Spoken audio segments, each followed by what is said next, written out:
make these folks wait, so let's give it just a minute.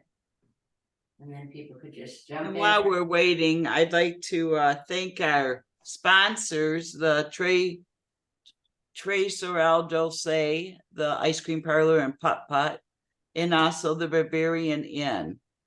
And I'd like to thank Lisa Hammer and David Newman from Leadership Techniques for doing this coffee coaching for us.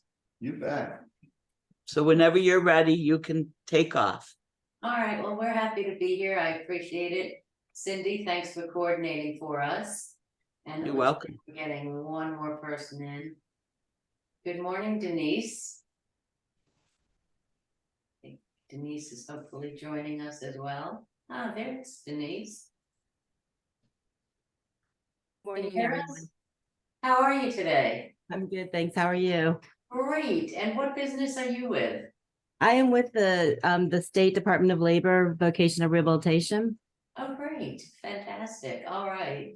Well, so happy to have you with us. So as Cindy mentioned, I'm Lisa Hammer, and this is my partner, Dave Newman. We are Leadership Techniques. Dave and I formed our company about 14 years ago, and we teach project management and leadership, and we help companies, we consult with companies, we work with folks, and we talk about a lot of different things. Today, we're excited to be talking about leading high performance teams through engagement, excitement, and enjoyment. I mean, anyone could lead teams, but there really is an art to it. Regina, good morning. Nice to see you today. Thanks for joining us. Good morning, everyone. Where do you work, Regina? I'm with Meals on Wheels Delaware. Oh, fantastic. Okay, good. So it sounds like we have a lot of service oriented. Yeah, that's pretty cool. Yeah, organizations. yeah. Fantastic. Thank you all for being here. Listen, it's a small group today. So as we go through our presentation, if you have any questions at all, please don't hesitate to just jump in and ask a question. If we're off track, we'll let you know, but I think we'll have time. So feel free to speak up and ask any questions you have. I'll also put the presentation in the chat in just a couple of minutes, so you all can have a copy of that as well. Yeah. Ready to rock. So today we're going to talk about high performance teams, and we want to talk a little bit. We want to start off by talking about what is a high performance team. What do we even mean by that? Right. And on our starting slide here, the intro slide, we show a little image of a crew team, you know, a 8-person crew team. Anybody ever row crew? Anybody ever do that sport? Me neither. But it looks really fun. I love watching it. And excuse me, I got to wondering one day about this, and I want to ask you all a question. Do you think in an 8-person team like that, and there would be 8 people rowing, and then there would be a helms person who's calling out the rhythm and the chant and steering, right? So with 8 people rowing, do you think that one person, if one person is slightly out of sync, could that boat win the race? Who thinks that if one person is slightly out of sync, the boat could still win the race? I think it's definitely going to be more of a challenge, this is Lauren. So they're definitely going to have to work harder to make up for that out of rhythm. But they could win. They could win. Good job. Because almost every time I ask that question, people go, no, you would have to be in sync in order to win. So the reality is, I looked into this. I read some interviews and watched some YouTube interviews with NCAA, you know, Division I winning teams and Olympic teams. And what the rowers said is that when everyone is perfectly in sync, it's a moment of nirvana. It's very temporary. It doesn't last. And when it happens, it feels like there's a motor on the boat. It's that easy. So you're 100% correct. It is a lot more challenging if somebody's slightly out of sync. Now, slightly out of sync, you know, if you're very out of sync, people would get hurt and water would be splashing and, you know, nothing good would be happening. But when somebody is slightly out of sync, that's the most common scenario. Almost always, at least one person is slightly out of sync. That's why they call a rhythm, to get everybody back in, right? So my point is, with almost every boat, almost every team that wins, they're not perfectly in sync, which means they could get better, right? So even though they won the race and they were doing pretty good, They could have been better. They could have been perfectly in sync. And here's the issue for us in the workplace when we're trying to lead high-performing teams. There's a difference between a performing team, an underperforming team, right? Let's call the performing team the norm. And then you could have underperforming teams, performing teams, and high-performing teams, and even higher performing teams, right?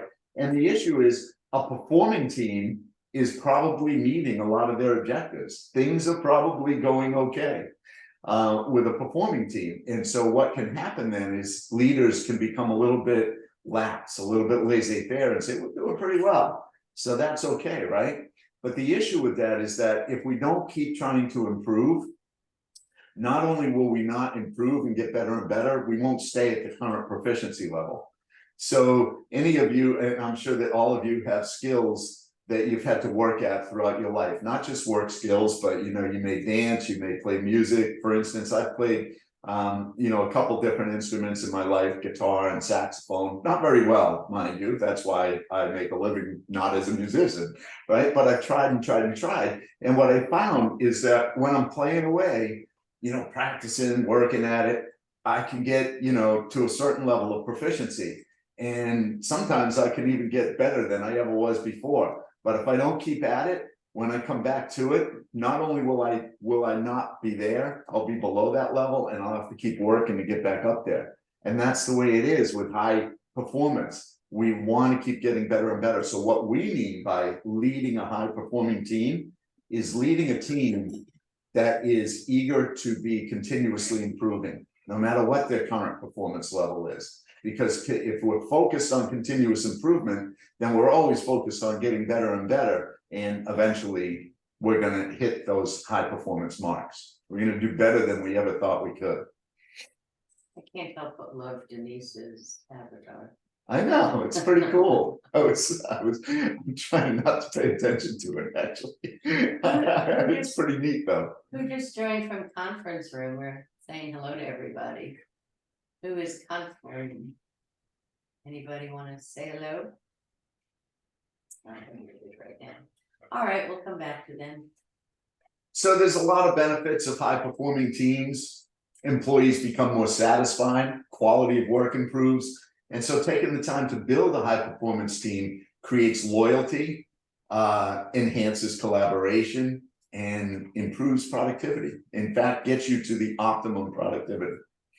So what are some characteristics of high performing team? How can we tell if our team is headed toward or doing as well as they can or focusing on continuous improvement? Is everyone working toward the same goals? And that may seem surprising, right? Maybe in your teams, that would be a no-brainer. Of course, everybody's working toward the same goals, but in order for everybody to be working toward the same goals, everybody has to understand what those goals are and why we're working toward them. What are the priority of the goals? So it's a lot of times that's not happening. The communication isn't taking place, and people start working on different things. That's why we can get into meetings where there's conflict and a lot of disagreement. And because what we find out is even though we're working on the same project or the same general set of activities and tasks, we have different perspectives and our goals are different with regard to that project. For example, one person may be focused on in the world of project management anyway, one person may be focused on getting things done really fast. And another person's focus may be on getting things done right and not so fast. And those two things tend to conflict with one another in the working world in a lot of ways. It's not just in project work. Every member of the team feels free to express their feelings and ideas. So we are in an age now or an era, a time period where a few years ago, we had a lot of attention paid to diversity, equity, and inclusion. 2-3 years ago, everybody was coming out with diversity statements and diversity departments and diversity training and all those things. And it was great, right? It was really helping in the workplace. And it sort of went away. It's, this year's hot topic is heat, the hot topic, the climate, right? And that's sort of overtaken the headlines. And we need to remember, we need to get back to that. Diversity, equity, inclusion, and now whenever we talk about that, usually the word belonging is added. There's a lot of statistics out there that point to the fact that belonging, feeling a sense of belonging is extremely important to employees. So important, in fact, that if they don't feel a sense of belonging, they will become disengaged and tend to leave the organization. And if they do feel a sense of belonging, they will tend to be very engaged in the work, more engaged in the work. So every member of the team feels free to express their feelings and ideas. That defines belonging. That's psychological safety. And so we as the leaders need to be looking for that, right? We need to be very sensitive and aware of when people are holding back, because if they're holding back, there's a reason for that. And maybe we don't want to call them out in a meeting. Maybe we want to go and talk to them afterwards and say, I felt like you had something to say in that meeting, but you didn't. And so first of all, I want to hear your ideas. I want to hear what you have to say. And then I want to talk about why, you didn't want to say it, because then we're starting to find out what the issues are, right? Input is constructive and oriented toward problem solving. So not a lot of finger pointing, not a lot of blame. We find people talking about what went wrong instead of who did something wrong. Team members work to diffuse tension. So if there is tension, and I'm sure that there is, we're all under a lot of stress, a lot of pressure. Things are changing all the time. That's not just in the medical field, it's everywhere. Every industry that we work with talks about the same sort of things, and these things lead to tension. Not only that, we have tension coming in. 4 or 5 years ago, the level of stress that the average level of stress that everyone was carrying around with them was a fraction of what it is today. Tension and stress is very, very high. And so we need to understand that as leaders and recognize that people are coming in and their stress bowl is already filled to the top, right? If we, I always think of it as we have a bowl with our capacity for stress. And so if our bowl is half full, then things can happen in the workplace and we can take it in stride and we can handle it and we can smile, or we can turn negative situations into positives and problems into opportunities and all of those great things, right? But when the stress bowl is already full and we walk into the workplace, one little thing can happen and it can cause that to overflow and somebody to react or respond in a way that we're not expecting. And so when responses are exaggerated like that, when we're getting a response that's uncharacteristic of the individual or just not proportionate to whatever the input was that evoked that response, it's time to take a step back and de-escalate, right? And not, challenge the person, not put them on defensive. I don't think you should react that way. That's probably not a real empathetic response to someone who's starting to lose control, right? Because it probably wasn't you or the issue at all that caused them to lose control. It was whatever happened before that. Anybody know the most common reason for road rage? Most common root source of road rage? It's spilled coffee. Spilled coffee. Now, over almost 60,000 people a year lose their lives on American highways. That's an NHTSA statistic.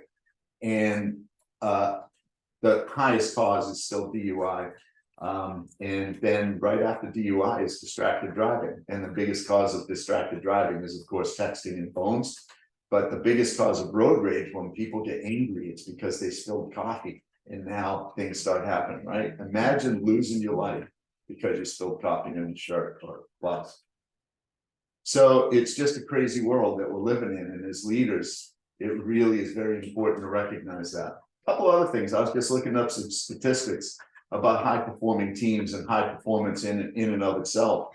And the Jets, we all feel bad, I'm sure, for Aaron Rodgers and hope that he's going to be okay and maybe even be able to come back and play. But the New York Jets, it was a big deal all summer that Aaron Rodgers, a very world famous quarterback, went to work for the Jets, and then he got injured in the first drive and was out of the game. And then the Jets won the game, right? They weren't planning on that at all. They had to, as soon as that happened, they had to throw away their entire playbook that the whole team's been working with and come out with a new one for a different quarterback. So we need to be able to deal with change. High performance teams deal with change. Another thing I wanted to ask, I don't know if everyone here is race car fans or Formula One fans, but there's a form of racing called Formula One. It's European mostly. But in Formula One racing, do any of you know how fast a pit stop is in Formula One racing or NASCAR racing? No. Because these are things about high performance teams, okay? In Formula One racing, a pit stop is an average of under 3 seconds. It's closer to 2 seconds. And the winning team, they have races in pits. They change all 4 tires. They do all kinds of stuff. 2 seconds to change 4 tires, gas the car, do repairs, give the driver a drink. 2 to 3 seconds, okay? Now that's a high performing team. Red Bull is the team that Red Bull holds the record for that, the Red Bull racing team, okay. Red Bull also holds the record for the most number of Formula One wins. So they have the fastest pit crew and the most number of wins. That's not a coincidence. Teams can have the best drivers, the fastest cars, all of that in place, but if their pit crew isn't on the ball, they can't win races. Pit crews lose races, right? The other thing I wanted to mention was Michael Jordan. Most of us have heard of Michael Jordan, one of the most famous basketball players. Something like, I don't know, 25,000 shots he took in his life. His percentage of the number of shots that went in the basket is just under 50%. So the highest performing player in basketball history only made half of the shots that he took. So these are things that are characteristics of high performing teams. And when Michael Jordan was the best player in the NBA, did he stop practicing? No, he was the first one there and the last one to leave. He was always there, right? That's what we hear constantly about high performing teams. They never lie back on their laurels. They keep on going, keep on trying to get better and better. Everyone wants to contribute, even introverts. And so introvert, and just because a person doesn't want to speak doesn't mean that they're an introvert. And just because they do want to speak doesn't mean that they're an extrovert. Those things are personality characteristics. A true introvert is going to have a lot of trouble speaking in public, speaking in meetings until they get very, very comfortable. And so we have to work with that as leaders. We have to recognize, because if we try forcing them to speak, it will be so uncomfortable for them that probably they'll end up leaving the organization. But they're not, they may say something if you really force them to, but it's not going to end up in a good place. They're not comfortable. And yet you're an introvert and you're not having any problems.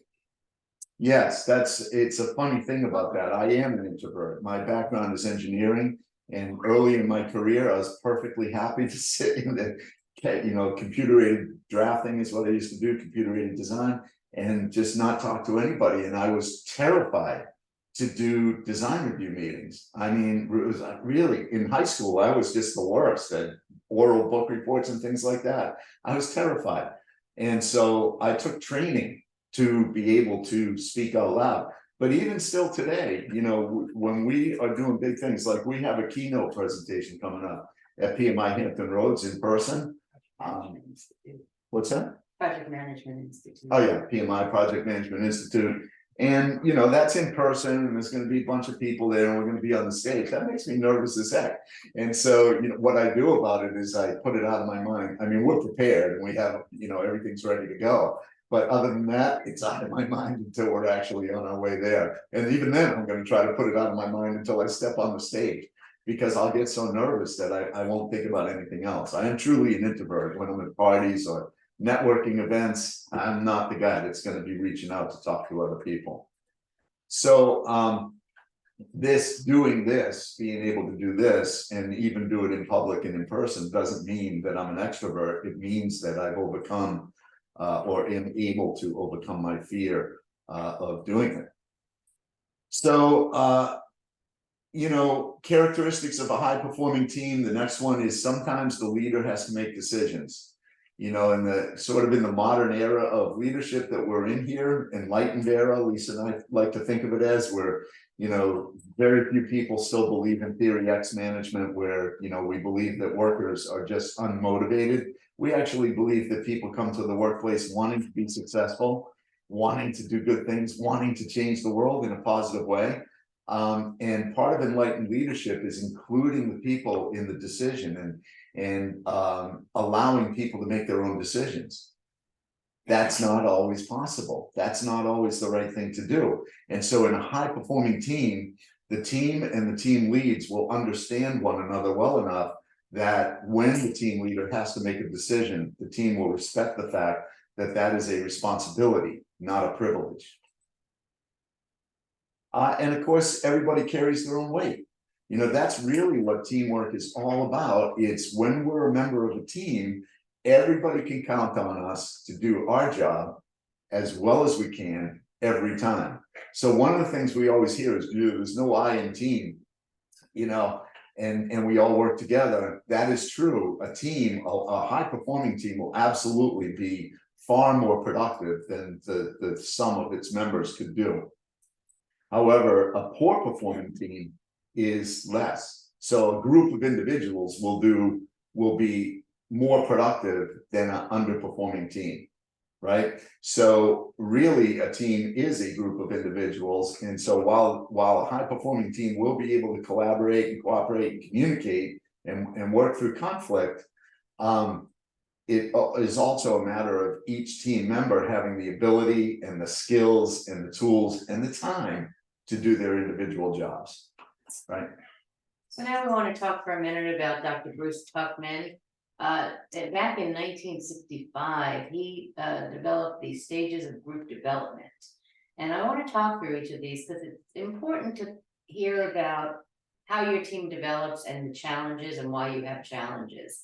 So he initially talked about 4 stages, and then in 1977, he added the 5th one. But the first one is forming. That's when a team first gets together. So you have a new project, let's say, and all of a sudden you have 4 people, they're working on your team. Then they go into the storming stage because, you know, once a team starts working together, they're super nice at the very beginning. And then they go into storming because they're looking at turf battle, they're looking at who is assigned to what. So they really have some combat. They're getting used to one another's style.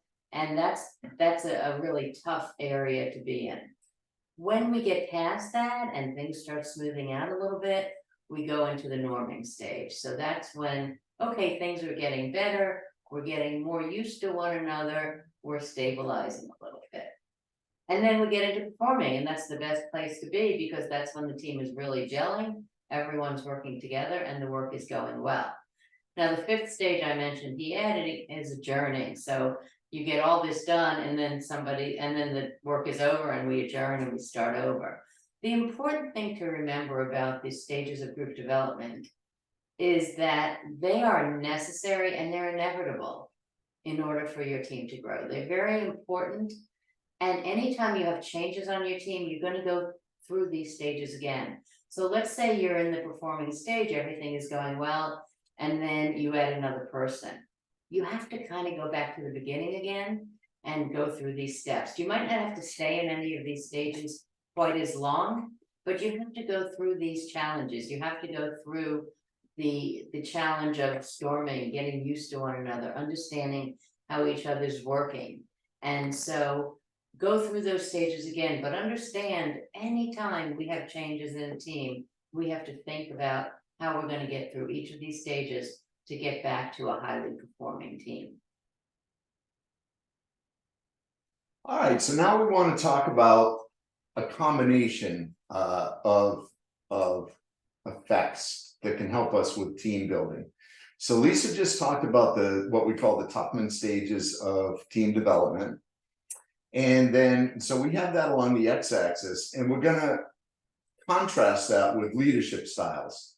And the leadership styles, one of the more well-known models of leadership styles is the Percy Blanchard situational leadership model, SL, situational leadership, and there are many of them, situational leadership models. But all of them have a basic premise, which is that there is a continuum of leadership styles, and that's what we have in the y-axis. So, and the continuum goes from authoritative, very telling style, which is what Blanchard called it, all the way down to a collaborative style, which is actually technically known as laissez-faire, hands-off, right? So very collaborative is very hands-off, laissez-faire. Basically, the team is managing itself. And so the theory is, the Hersey Blanchard model is that we need to vary our leadership style according to the situation. And so what are the various situations? Well, we've divided them out into the Tuckman stages, right? And so in these 3 stages, we're kind of neutral, we're in the middle. And we may need to vary a little bit one way or the other, but in the forming stage, what do we need to do as leaders? Well, people are just getting to know each other. It's a very introductory stage. As leaders, what we need to do is make sure we don't stay in that stage. This is a very common mistake that leaders make. They stay in the forming stage. Why? Because it's nice. It feels good. And there's nothing wrong with that, but we also feel good in the performing stage. In the forming stage, we feel good, but we're not doing anything. We're not getting anything done. In fact, we're being so polite with one another that we won't even disagree. And if we're afraid to disagree with one another, then we cannot make forward progress. So therefore, depending on what's happening with the team and what is their level of interaction with one another, we may need to vary our styles. And that same thing is true in norming and then adjourning. Unless you're a project manager, you don't have adjournment, but projects have beginnings and ends. And so that's why you have adjournment. So we're kind of neutral. But the 2 areas where there's a distinct management style needed is storming, first of all, because storming, as Lisa mentioned, is characterized by conflict. And so it's fine that the team is in conflict as long as it's not interpersonal conflict. It needs to be conflict about the work, right? If it's conflict about each other, then we need to resolve that immediately. But conflict about the work is fine, but we can only let it go to a certain point. Then we're going to have to move the team forward, which means that in the storming stage, we may need to make decisions and move the team forward. And in order to pull teams forward from forming to eventually the performing stage, according to this theory, we have to go through storming. So sometimes what we may want to do is some sort of exercise or team building activity where we intentionally put people into conflict with one another. And the outcome or the result of that is they recognize that they can be in conflict, they can disagree with one another and still come out of it in a respectful way, right? And then the other end of the spectrum is when they're performing. So now the main characteristic of a performing stage is that the team is able to run into conflict, roadblocks, discuss it, disagree with one another, make a decision and move forward. And so if the team is able to do that, interfering with that is going to look like micromanagement. In fact, it will be micromanagement, right? So we sort of draw a curve through that and we call that the Newman hammer curve. Hammer Newman. Hammer Newman curve. But anyway, that explains. And one other thing I want to mention while we're talking about leadership styles, servant leadership is often referred to as a leadership style. And we disagree with that. Servant leadership is not a servant leadership style. These are servant leadership styles, going all the way from telling to laissez-faire. Those are all levels of leadership styles, and all of them can be done under the umbrella of servant leadership. In servant leadership, our job is to serve the needs of the team and of the organization and of our clients, our stakeholders. And sometimes the needs of the team involves discipline, right? Involves coaching.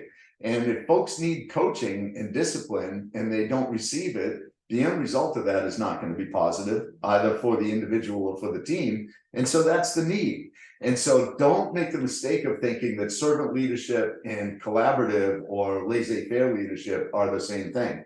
They aren't, because authoritative leadership, if that's what's needed, then using authoritative leadership is still under the umbrella of servant leadership, because we're doing what people need. We're giving them what they need in order to be successful.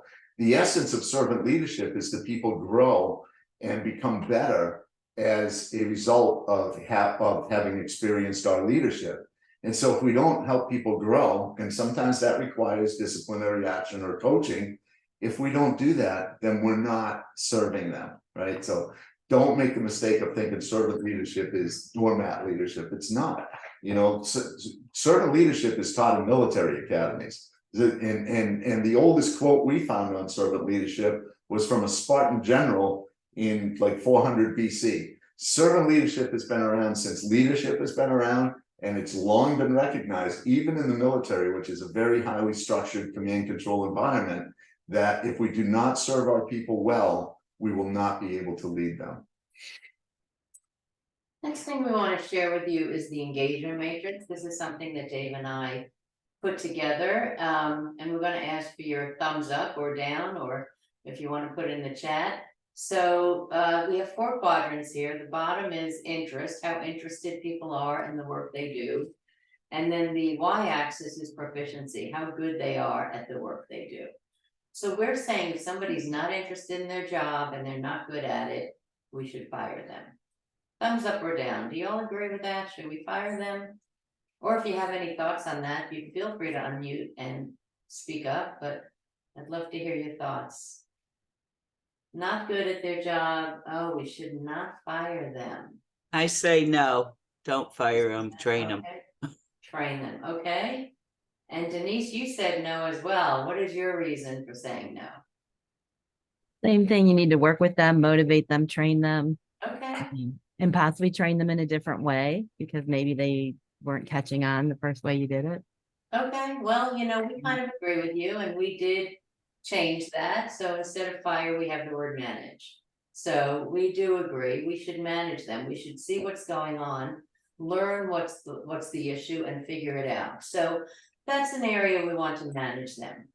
Then we have the quadrant of interest, and high interest and low proficiency. Well, then we say train them. And so we have to make sure we train people.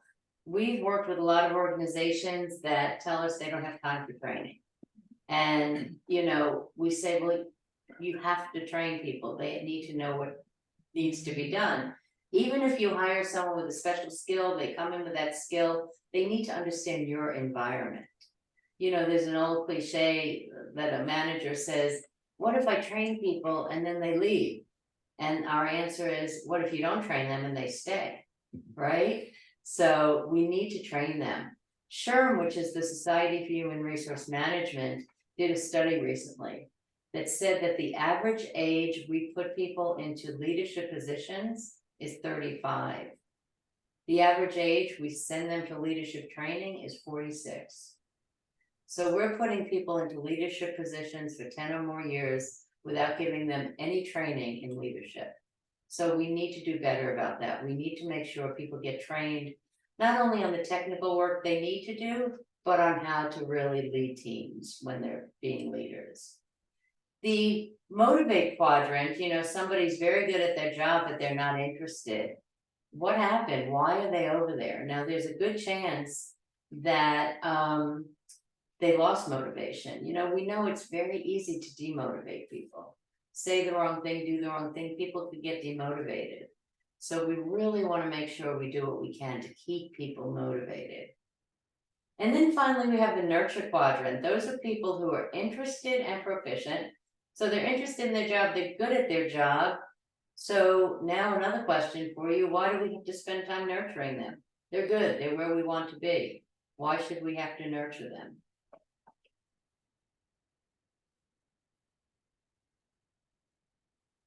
You could put it in chat or just speak up. What do you think? Any ideas? Very quiet. Mm. Denise? I was just gonna say, one of my favorite things is just, like as far as training and stuff is doing refresher trainings too, just to like remotivate. And I always say, you know, when you leave a training, you feel like you have absorbed it all, and then an hour later, you're like remembering 10%. So I think doing refresher trainings just like, again, nurtures their career success. And I think that's important to make them want to stay with you and work hard. Absolutely. And this is Lauren. Yeah, Lauren, go ahead, please. Oh, sorry. I was just going to add, I feel like too, a lot of our high performers, people who are proficient in they really get the brunt of a lot of assignments, right? So we have to make sure we're checking that pulse and making sure we're not overworking someone just because they're the proficient one at the skill set. Absolutely. And what my next area to talk about was that instead of nurturing these people, often we dump on these people. They're our go-to people. They're the ones we could count on.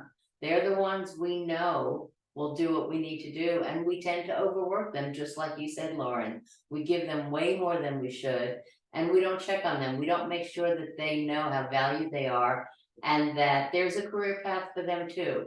Just because they're doing great doesn't mean we're not thinking about their goals and where they want to go. You don't want to lose those people. Those are the people who you really count on. They're doing the best work, and they probably have institutional knowledge. They've been there, and you want to do everything you can to keep them. So we need to make sure we nurture them. Now, unfortunately, it's the old 80-20 rule. We're spending 80% of our time in the managed quadrant when we should be focusing on the people who are doing a good job. So we spend way too much time on those where we have the problems, which doesn't allow us to focus on the others. Now, you could put it in chat or just speak up. And I'm just curious, where do you think most of your teams are? We won't tell anyone. But where do you think most of your team resides? Which quadrant, based on my descriptions, do you think your team resides? Laura? This is Lauren. Hey, I came off. Hey, I'm finally parked. My team, we need a lot of motivation. I have a lot of teams that absorb the stress of our business personally, and it tends for them to lose motivation rapidly because they chew on that negative conversation. So I think as managers, we're doing a lot of that, like listening, motivating. It's nurturing, but in a different sense. We're trying to nurture them back to baseline of like being able to remember the joy and the fact that they're choosing to come in every day. Yeah. That's I kind of call it like mom managing. I feel like I'm no longer in this generation. I'm no longer just managing skill set. I'm truly helping people through the difficult things they're dealing with every day, the stress of inflation or just like all those things. And we're also teaching for our younger. We have a lot at our organization of entry-level position, and it is a lot of what is professional language, what are the boundaries you should be keeping here. So it's a lot more, we just use the term like mothering. So that motivation, we spend a lot of time right there. Yeah. I love it. So one of my favorite quotes is by Maya Angelou, and she said, "People will forget what you did. They'll forget what you said, but they may not forget the way you made them feel." And that's just speaking to what you're saying. They chew on that negative comment or issue or whatever, and 99% of the time things could go great, but that one time they don't forget. There is a book that I'm putting in the chat you may want to consider, Lauren. It's by Daniel Pink. Daniel Pink is an author who wrote the book Drive, The Surprising Truth About What Motivates Us. And he talks about autonomy, mastery, and purpose. So that's great. So motivate. So Lauren said her team is mostly in motivate. Anyone else care to share where you feel your team is mostly?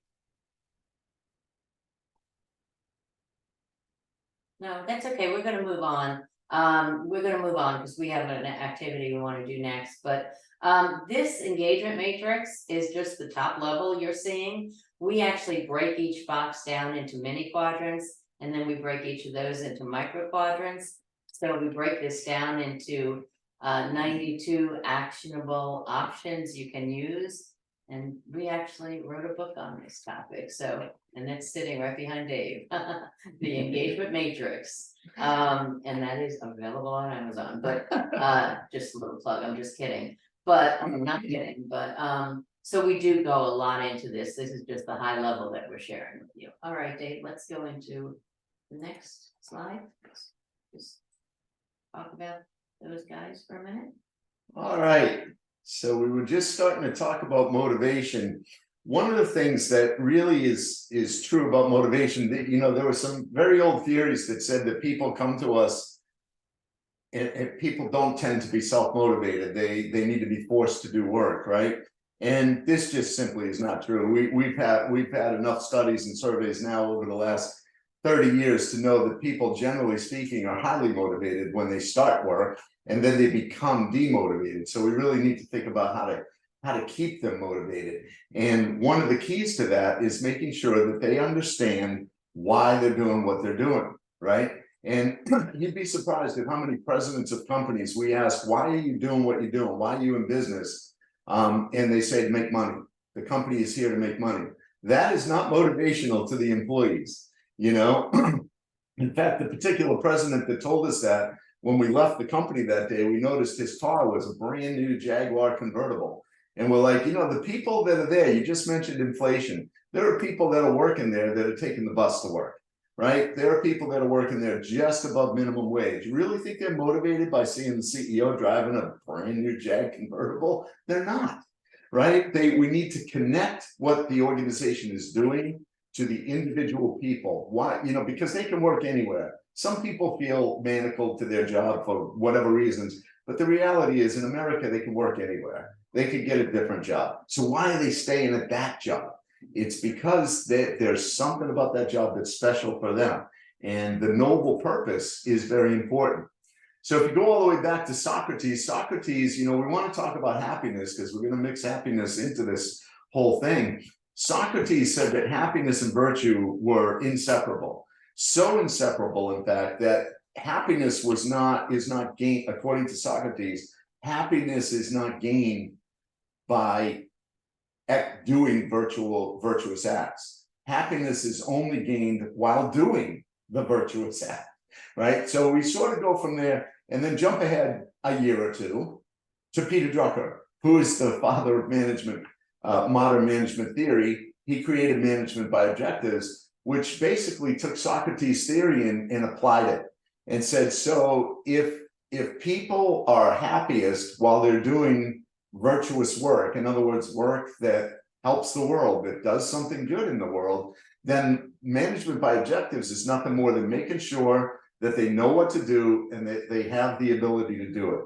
This also leads to flow, this theory of flow, psychological flow, where a person can achieve a state of flow only if they have the ability to do what needs to be done, the time, the resources, the skill, the talent, and the work is challenging.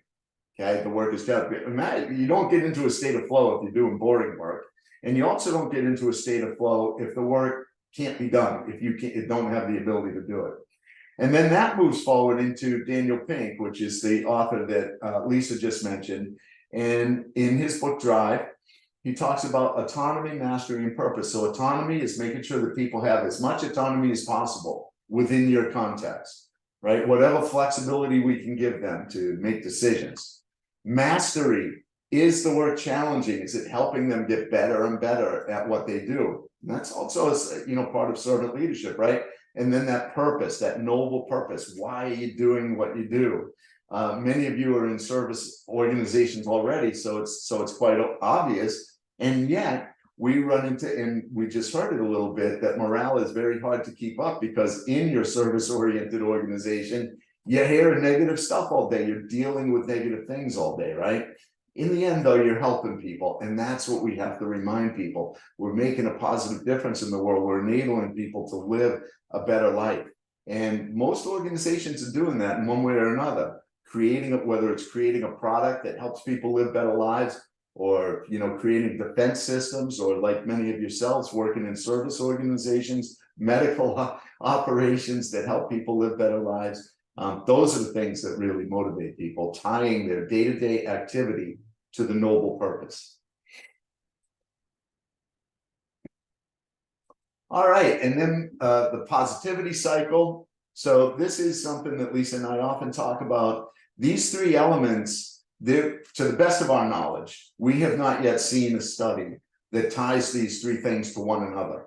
However, there are many studies that tie each of these three things to higher levels of productivity, to higher performing teams.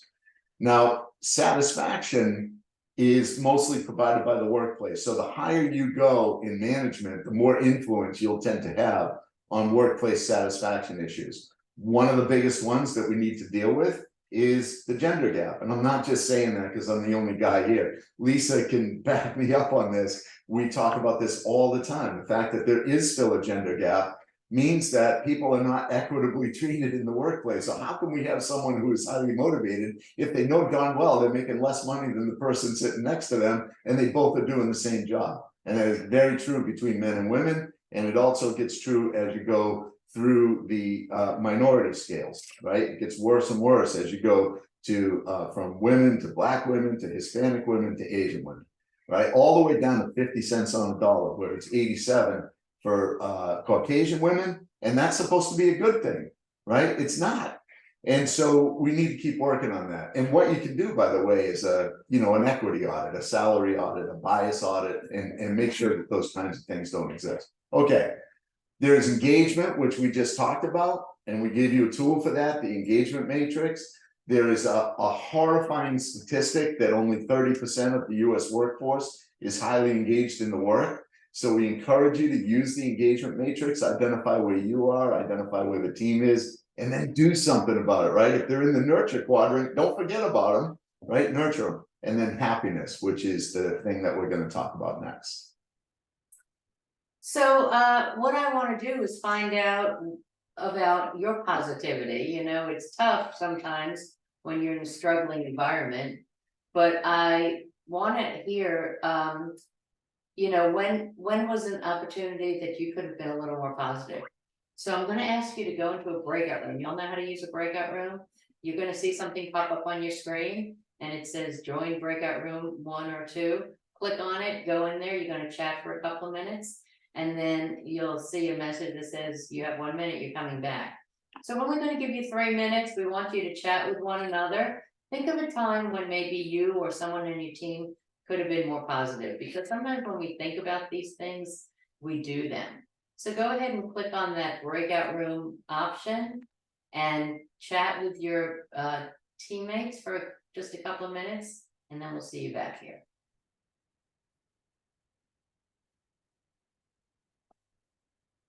Did.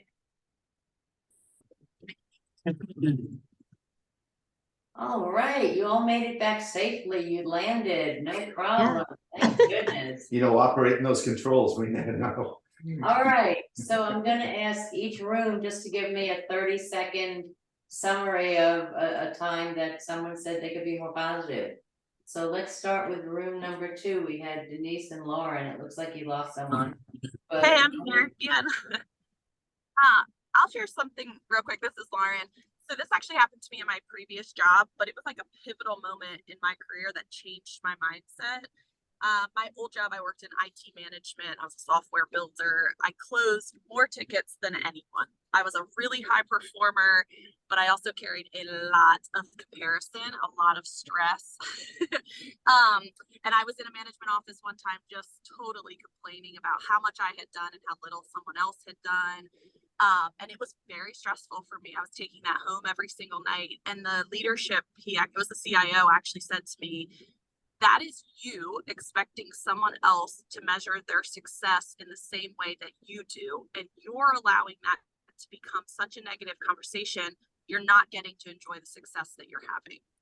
And he said to me, I'm not doing anything to help you change this. You have to dig inside of yourself to find the positivity in the work that you're doing and the growth that you're having.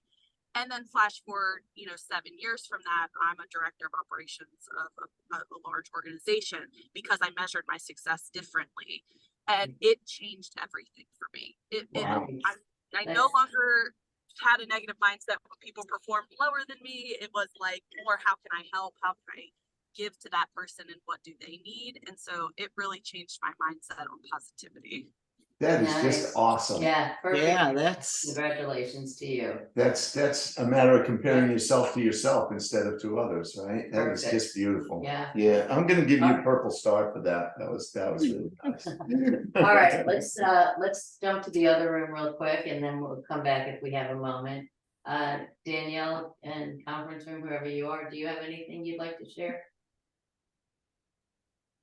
So my name is Amanda. I work at Incorporating Services. One thing that we were kind of talking about is not me specifically, but some, managers, they like to point fingers and say, well, you did this wrong. Where I try to take a different approach, and I'm like, okay, how did you get to this conclusion? What was your thought process in that in that manner, so that I can see more if it's like a miscommunication, if it's a lack of training, if there's a disconnect somewhere, instead of like, pointing the fingers at someone, well, you messed this up, you did this wrong. Very Perfect, nice. yeah. Yep, you get a purple star too. Absolutely, all right. Let's move on and we'll be happy to chat afterwards, but I want to make sure we get through this and we are always cognizant of time, so we don't want to keep people. So as Dave mentioned, we'd like to focus on happiness because, happy people are more engaged, more profitable and better for the organization. So we talk about happiness activities, and there are a lot of things that we can do to, make people happier.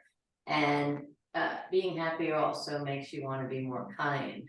So here's some things that people can practice. One is random acts of kindness. You've all heard about it, but just doing something randomly. And the most important thing is not to tell anyone or take credit for it. Random acts of kindness you don't have to put on Facebook and brag about doing, because then it's defeating. That the purpose. neutralizes it, yeah, you It's won't feel as totally good. not what we want you to do. So we definitely tell you just to do it and feel good yourself about it. The next one is mindful practice.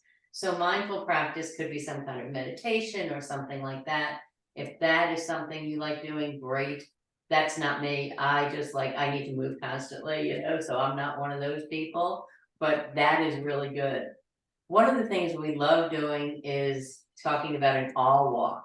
In fact, we're having a conference in Rehoboth Beach in a couple of weeks, and we send people out to the boardwalk to do an all walk. And an all walk is just appreciate the awesomeness of your environment. It could be the tree, the ocean, a single blade of grass. To me, it's sunsets or, whatever. Just like that's amazing. There's a gratitude letter. Think about someone who made a difference and just write them a letter. Dave and I have talked about this. We both have little thank you notes we've received from every employer we've ever worked for, even though we're never going to need them for a reference. And they're probably 30 years old, but it just means so much. And then call them or visit them or read the letter. And then the last thing, 3 good things. And this we really, really love to talk about. Think about 3 good things that happened to you, let's say in the past few days, or that you're grateful for. Try and do that every day. I know a lot of people who tell me they have meals with their kids, so they, all have dinner together and they go around the table. What's one great thing that happened today? Because we tend to just complain. We tend to talk about what isn't great and what was problematic.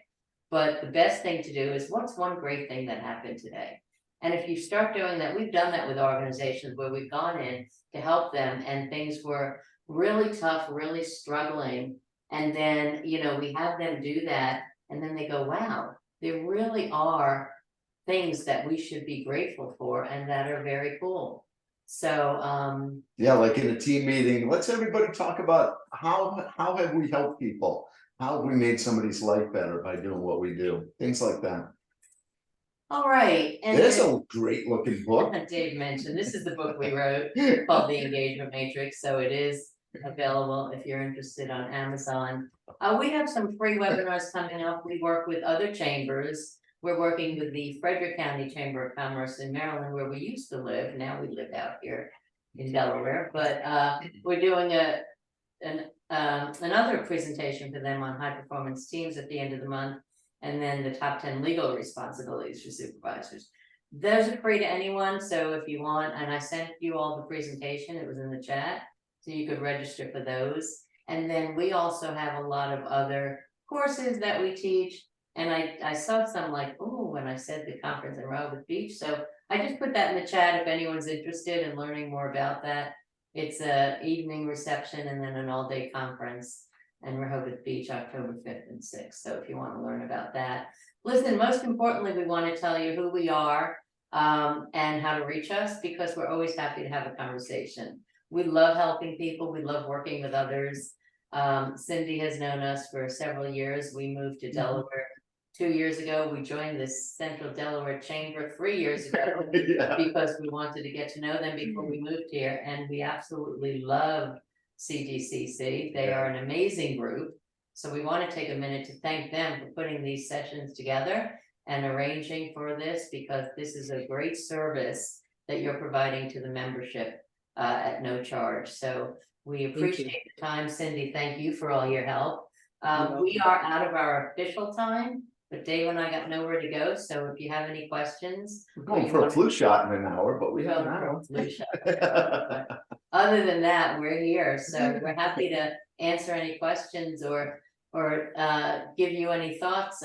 We hope you got a couple of nuggets of things you could go back and take your team, you know, if nothing else, have them do an all walk for 10 minutes and see what they come back with, or think about how they could be more positive, those kinds of things. Yeah, thank you all very much. It was a pleasure to meet all of you this morning. Thank you for coming. Thank you. We have time. I have time. I'm not going anywhere. So if anyone wants to chat, ask questions. Yeah, Denise, I noticed you had unmuted when we talked about the positivity. Did you want to share what you were going to say at that time? We were talking to about, again, like the work-life balance is so hard nowadays. And especially, you know, the people that might be in the sandwich generation and they're taking care of kids and taking care of parents, or just even one or the other. I try to be very conscientious of what everyone's dealing with at home, because if you can't help them get to a work-life balance, and I do not practice what I preach. I'm just saying now I'm horrible at it, but I think it's really important for your team to know that they have your support, you know, of that work-life balance. But also when you, like my team, we work with people with disabilities, we assist them to obtain employment, and it can be very draining. And I'm like, how do we refill that? Like refill the pot as far as having the energy, and because, you know, sometimes you just feel like you are, you know, you have drained yourself because you've given everything all the time, 24 hours a day, you know, so I didn't know if you had any tips or pointers. Yeah, I have two things I wanted to comment as you were talking. The first one, I love the fact that you said, even though you don't practice it, you encourage your team. You know, there's nothing worse than somebody coming into your office and saying, I am so stressed, I'm being pulled too far, and you know, I worked 12 hours yesterday, and you go, I was here 14. That is not the way to be. That's the worst thing you can do. Oh, I never do that. Right? No. It's my silence. No, I'm just saying, being empathetic to them and saying that you understand is really important. Yeah. And then what was the second thing you said? Because I did have a tip for that. Like how do you Oh. re-energize, or, you know, fill back their, you know, like when you've been drained too far, how do we help them get back to, I've got the energy for this again? So this might sound crazy, and this is just a little one-time thing that may help, but I have a niece I'm very, very close with. She called one day, Dave and I were not teaching, so we both were talking to her, and she said, I'm so stressed. She has a very big job at an agency. And she said, I can't do it. I can't juggle. My team is like, you know, I've got so much going on. And Dave said, well, go ahead and help someone else. Take a half hour and go help someone. And she was like, what?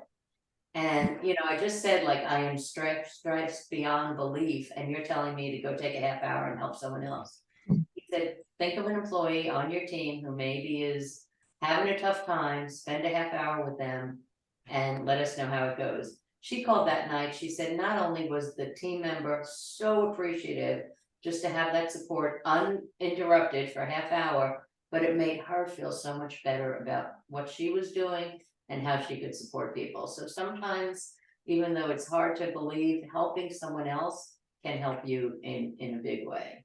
Did you have anything else to add to that? I actually got a little tidbit this morning from our boy, Daniel Pink. Yeah. He does pink casts, which are very short, under a minute. And he said, you know, when we're trying to motivate ourselves, a lot of times go, I can do this, I can do this. So you're completely burned out, you're fried, but you have to do something. And it's just like, oh, I can do it.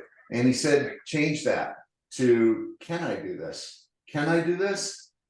Yeah, I know I can do it because I've done it before. Okay, how? What do I have to do to be able to do this next? And of course, the simple stuff is you need to take breaks and things like that. But there are times when we're just going to be completely drained out, completely exhausted. And it just feels like taking the next step is just dragging yourself through mud. And that advice, I think, comes in very handy then is, yeah, can I do this? Yeah. All right. How? Then what do I need to do to be able to do it? And then we can sort of get up and go. So, yeah. What there was something else that I was kind of dancing around in my head there, motivating ourselves when we're super drained. Oh, it was, sometimes we need to, the 3 good things can be helpful, because the real idea behind writing down the 3 good things, maybe daily, maybe a few times a week or whatever, is that we have that to look back on.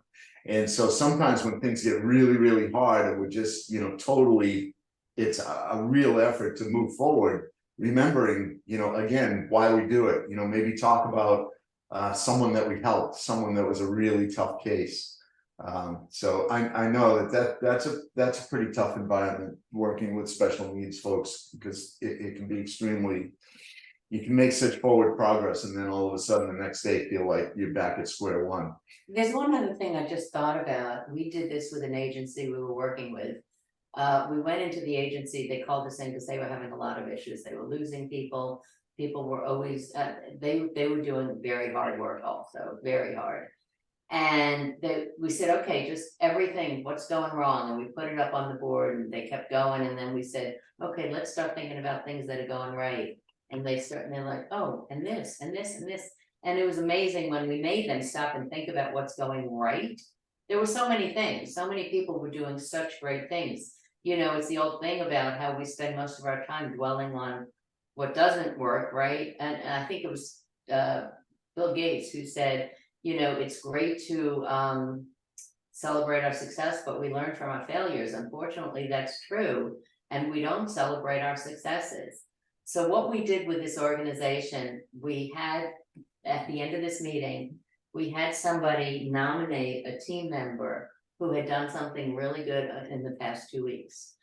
And he did, he said, so-and-so, because of this reason. So we bought a little stuffed animal, $10 on Amazon, right? It was silly. They are it was an Asian organization. And so it was, a Chinese New Year type thing, whatever the year was, the year of the dragon, we bought a little dragon or whatever. So we gave it to them. So we said, okay, Frank, you present Mary with the dragon. So he gave it to her and said, you have done this, blah, blah, blah. Do you know, people were dying to get that dragon on their cubicle. So every 2 weeks, we would have someone else tell us why they wanted to nominate, so then Mary got it. So, okay, Mary, now you tell us somebody else who deserves this dragon for 2 weeks. So she got up and she said, this person did this and it was fantastic. And so now the next person had the dragon. It, like I said, the silliest little, $10 animal, but it meant so much of them to get that and to be recognized by their peers. Really nice. Lauren? I have one quick question. I'm sorry, and then I'll let everybody go. We're fine, but if others need to go, we understand. I tend to be a little bit of like a high energy. I know that about myself. It is just naturally who I am. I see Danielle laughing a little bit. When I first came, so I've been with my organization 3 years. When I first came in, I can remember one of the staff members like, wow, are you like this all the time? And I'm like, yeah, I think so. But so I really enjoy things. And I think it's important to build in my team things that aren't always necessarily work related, right? Like activities like this, doing the 3 things. So immediately I thought, oh, these are great all hands meeting activities I could do to get people going. I get really limited interaction back. People feel like it's a waste of time. Why are we having to do this? Oh my gosh, Lauren's making us write down 3 things. Like that is more of the culture where I'm at right now. And we've grown a lot since I've been there. But what is your suggestion on that? Is it just persistence that we just continue doing activities like that? I mean, there is value, right, in making people think outside of just their tasks. I think that relates a lot back to their stress levels, that everyone's just working on the tasks all the time, right? Caring for the patients. And I find it hard to feel motivated to look up. You can address that? I have an answer. I know you did. Yeah, I told Lisa yesterday, you can ask me anything you want, I will provide an answer. Whether or not it's accurate, that's up to you. But anyway, my answer to that is that, so just very briefly, when we first went into lockdown, right, and people started losing, maybe not you guys because of the industry you're in, but a lot of people started losing, a lot of people very definitely lost social connection. And so what we were trying to do through the workplace was recreate a lot of that. And people went overboard, you know, it went too far and everybody got sick of it, right? And so now advance forward, you know, whatever it is now, 3 years or so, and team building activities that tend to do nothing more than team build.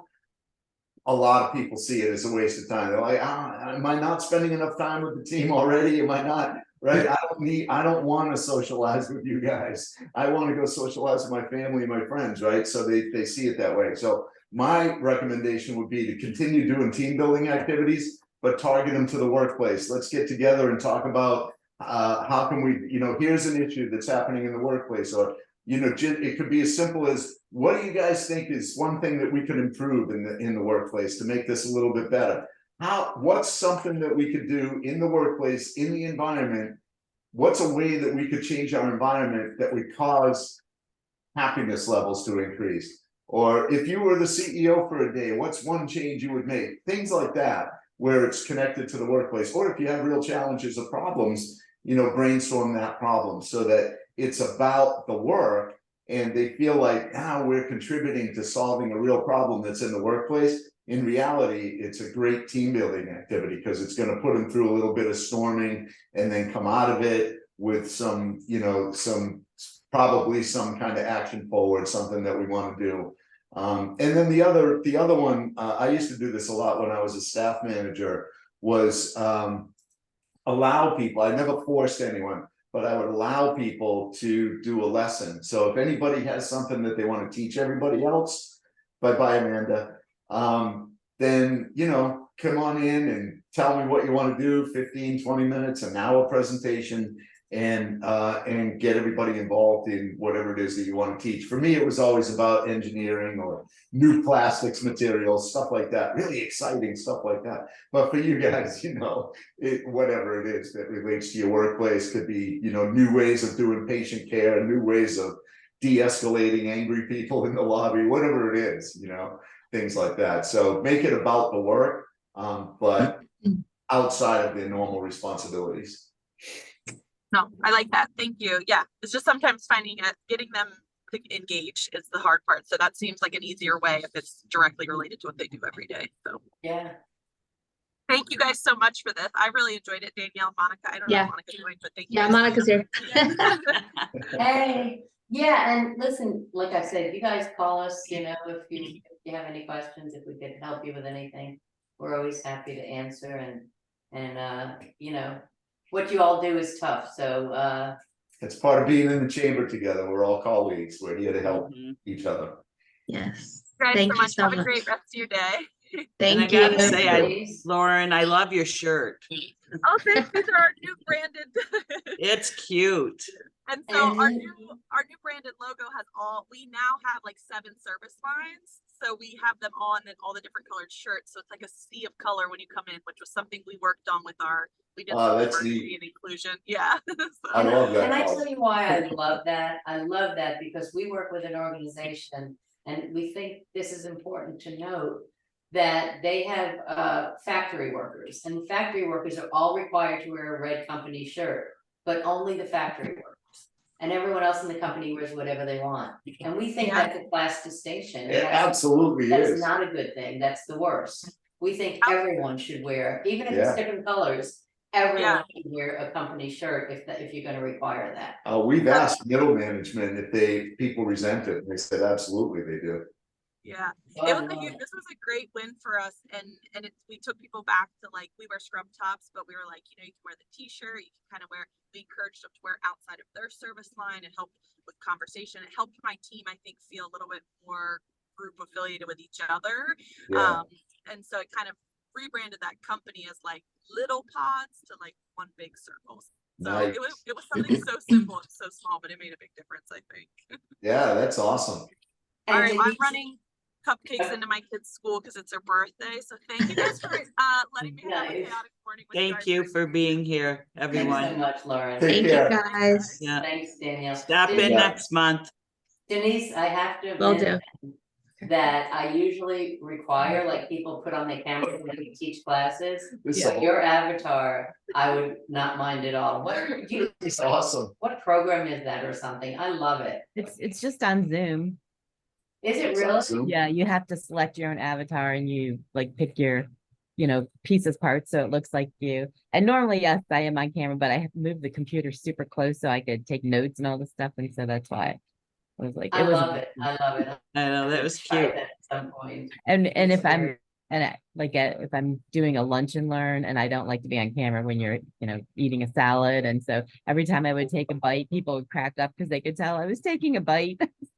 Yeah, you Well, can I tell was when you turn watching your you. head and Yeah, I was watching you sometimes turn It's your pretty head or neat. something. It's very cool. Yeah. I have to look into that. That's funny. Did you have anything else, Denise? We could. No, I just Newman? wanted to say that this was really awesome. I really appreciate it. And like I said, I love any kind of I love refresher trainings and new, like, to me, you can never hear enough different views about leadership and what you can do to help your team, because that's my whole thing. Is like, I just want to make sure that, in addition to the other responsibilities, to me, one of my main focuses is making sure that I'm, letting them fly, letting them grow, and, like, supporting that. And I just want to, back to that whole nurturing thing. So I just, like I said, I can't get enough of it. I really appreciate you both. It was a great session. And thank you, Well, Cindy. thank you so much. And I just put in the chat our URL. We Okay. have on the front page, I should have mentioned this earlier, I'm not a good salesperson, I guess. On the front page of our website, you could sign up to be on our mailing list. Oh, that And would then, yeah, and then you could stay informed of when we have other sessions or classes we teach or whatever, so. If we can And so ever the help- presentations you're doing with the Frederica Chamber of Commerce, it's okay for us to join those? Absolutely, they're Okay. happy to have you join. Yeah, those, honestly, they have 100 seats and we usually get sold out. Oh, look Wow. who has an avatar. Where did you do that? See, Yeah, I love, that was my, when you said you allow people to do a lesson, there you go. I gave you a lesson. You did, thank you so much. Lisa is gonna really be Oh, look angry with at you for the rest of Dave. the day. Cute, Dave. where is it? Yeah. On the video settings. I like the hat. Whatever. Isn't That's that fun? funny. Go next to it says stop video and then go right above that to show avatar or choose avatar. Mhm. I'm gonna stop the recording. I think that's appropriate. Now, Yeah. we do